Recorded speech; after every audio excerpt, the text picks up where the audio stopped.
With Jurassic World Evolution 3 coming out, and Rebirth not already having a DLC, it raises a question. What Rebirth DLC could come after the release? And I'm going to be showing you my concept for a new Rebirth DLC for Jurassic World Evolution 3, including all new possible dinos in the Rebirth pack. The Rebirth pack comes with 4 dinos, 30 decorations, and 4 skins. A new campaign level, but the level is at the end of the video. The first dino is the Aqualops. The Aqualops is a dino very similar to the Microceratops. In Jurassic World Rebirth, the dinosaur's name was Dolores, the dino that was hidden in the backpack. The Aqualops likely has a very similar feel to the Drysaurs or the very similar Microceratops as a cute or a feeder dinosaur. Even though the Aqualops isn't the star of the show in Rebirth, the next one is a lot closer to it, the Titanosaurus. This next dino is a super infamous dino from Rebirth, the Mutodon. But before we get into how the Mutodon will function, it needs a special fence type. This fence can only be broken by the Distortus Rex, the Tyrannosaurus Rex, and the Giganotosaurus. It's closer to a supersized raptor pin fence from Jurassic Park. Because it goes inward, it'll be really big.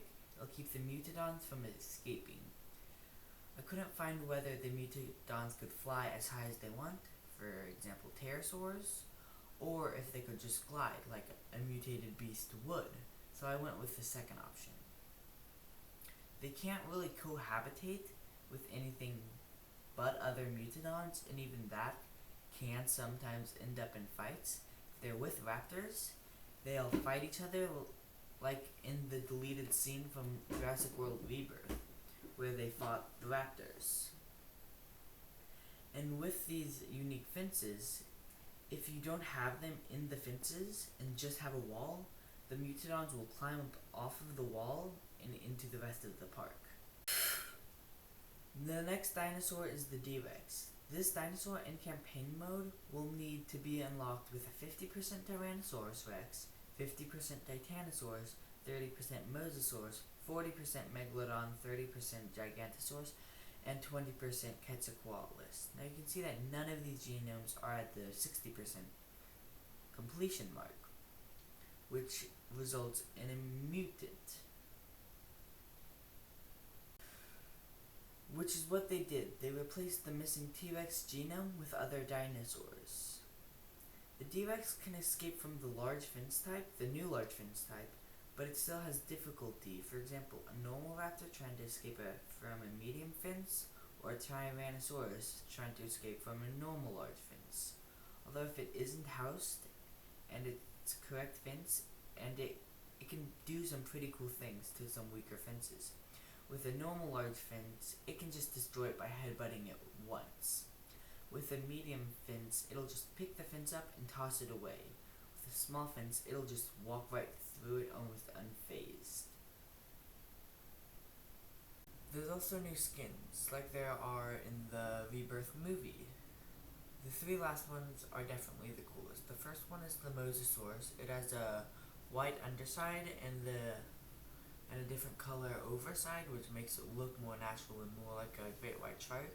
There's also the more paleo-accurate Spinosaurus. The Spinosaurus is black with orangish-yellow stripes on its tail, a lower posture, and a more flat crocodilian tail. There will also be a new Quetzalcoatlus.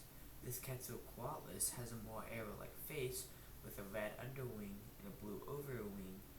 But now to the really unique skins. It isn't, oh, this is a different color. It's a 2-headed Velociraptor. This Velociraptor was seen in the scene when they were looking through all the test tubes containing mutant dinosaurs. The 2-headed Velociraptor was seen, but it was deleted later on. Another one of the 2-headed dinosaurs we'll be getting is a 2-headed Triceratops. I don't really know how it's gonna work, if they have 2 different front legs, longer necks, shorter frills, but it'll come together. And then there's also my personal favorite, which is the 2-headed Brachiosaurus. It'll look like a Hydra looking over the park. I think it'll be a fan favorite added dinosaurs will also be a way to add a cool factor to your park without affecting appeal. I think it would also be cool for them to have a new campaign level, which would feature you trying to build a park, but at each 30-minute mark, a distorted Rex comes, destroys the park, releasing a bunch of stuff, and then leaving. It's not possible to get a tranquilizer for the distorted Rex until the 10th time it comes, but you can still shoot at the dinosaur to ward it away from more important places. And the distorted Rex will have a huge park appeal once you're able to actually capture it. And there'll also be mutadons that spawn at each star you get. So if you get 1 star, a small group of mutadons come, and then at 5 stars, which will be the final one where you unlock the tranquilizer and actually be able to get them, a group of like maybe even 20 mutadons will spawn. And they don't actually destroy stuff. They hop over fences and start eating and killing your dinosaurs. So you're also going to have to shoot at these dinosaurs and handle them. You can use flares or bullets to ward them back into the park, out of the park or into the forest. This will add a lot of challenge, and I think it would be a really fun map to dedicate a lot of hours to. There will also be a new ATV skin, a new helicopter skin, and a bunch of more basic stuff that isn't really exciting for a video. For example, how they've announced the Battleland set, but they haven't told what each item in the Battleland set is yet. Okay, bye.